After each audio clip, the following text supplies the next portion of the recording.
আসসালামু আলাইকুম। আমি আল্লাহর রহমতে ভালো আছি। আশা করি মা ও বোনেরা আপনারাও আল্লাহর রহমতে ভালো আছেন। আমি অন্য দিনের মতো আরও একটা নতুন চ্যাপ্টার নিয়ে আপনাদের সামনে হাজির হইলাম। সেটা হলো দোয়া। দোয়া আমরা কার কাছে করি? দোয়া আমরা অ্যাকচুয়ালি আল্লাহর কাছে করি।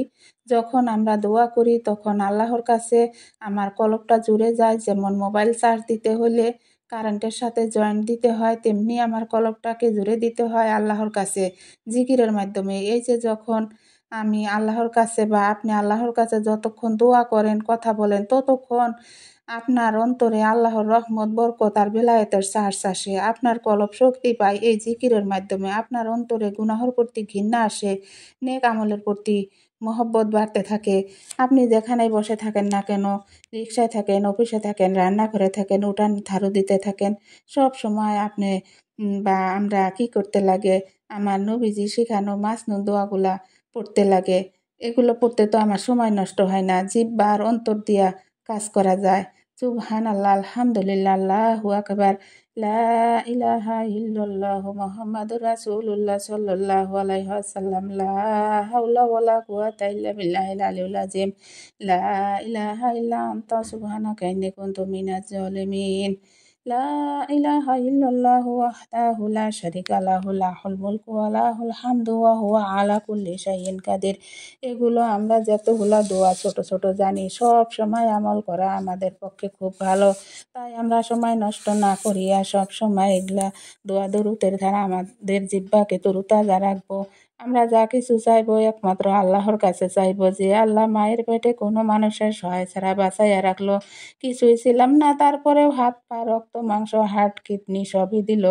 জন্মর পরে কথা বলতে পারতাম না, মা ও বাপ আর পরিয়ালের লোকে মহব্বতে বড় বানাইলো। এখন তো হাত পা সবই আছে, ওই আল্লাহ বাদ দিয়ে আর কার কাছে দোয়া করব? না না, আমরা অন্য কারো কাছে কিছুই চাইবো না।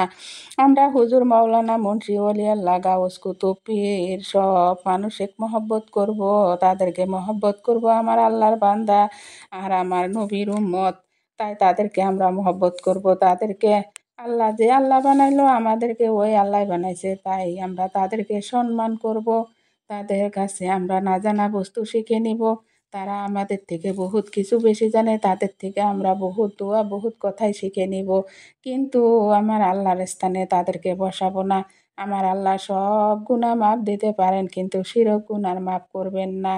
তাই আমরা মাজারে বা কবরে মৃত্যু মানুষের কাছে কিছুই চাইবো না, যা চাইবো একমাত্র আল্লাহর কাছেই চাইবো। আমার আল্লাহ বহুত লাজুক, বহুত লজ্জা পান। আমরা যদি কিছু চাই খালি হাতে ফিরাইয়া দিতে লজ্জা পান। তাই আমরা সব সময় যা কিছু চাইবো আল্লাহর কাছে চাইবো। আল্লাহ তো আমাদেরকে কোনোদিন খালি হাতে ফিরাইবে না।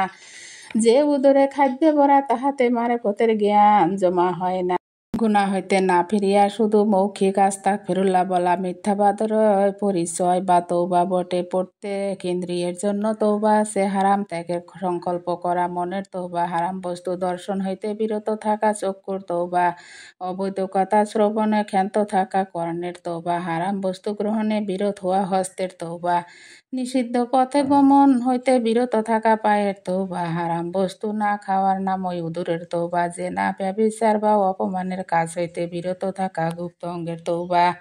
যে ব্যক্তি খোদা ছাড়া কেবল মানুষের সহিত বন্ধুত্ব করিল, সে যেন ফেরাউনের বিছানায় বসিল। না না না, আমরা ওই ধরনের করব না। আমরা মানুষের সহিত বন্ধুত্ব রাখবো, কিন্তু একমাত্র চাওয়া পাওয়া সব আল্লাহর সাথে যোগাযোগ রাখিব ইনশাআল্লাহ। আসসালামু আলাইকুম।